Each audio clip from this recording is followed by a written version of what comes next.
ఒక మనిషిని ముందర మోకాలు వేయాలంటే ఆయన మనసు ఒప్పుకోలేదు. ఆయన మనసు ఒప్పుకోలేదు. ఆయన మనసు ఏమాత్రం కూడా అంగీకరించలేదు. ఆ కూర్చున్న వారు ఆడ సేవకులందరూ చెప్తున్నారు. మొర్దెకైతో పాటు పనిచేసే వాళ్ళు చెప్తున్నారు. "ఎందుకు నువ్వు అట్లా చేస్తున్నావు?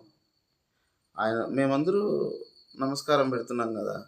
నువ్వు గూడా మాతో పాటు ఒక నమస్కారం పెడితే అయిపోతుంది గదా! ఎందుకు ఆయనకు కోపం తెప్పిస్తావు నువ్వు?" అంటే, ఆయన కోపం నేను తెప్పించలేదు. నాకు ఆయన కోప్పడాల్సిన అవసరం లేదు.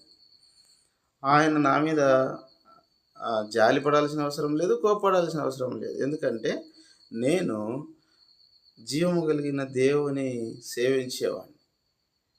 నేను నిజమైన సృష్టికర్త అయిన దేవునికి మోకరించేవాడిని. ఈ మోకాళ్ళు ఒక మనిషిని ముందర నేను ఎలా వేయగలను? కాబట్టి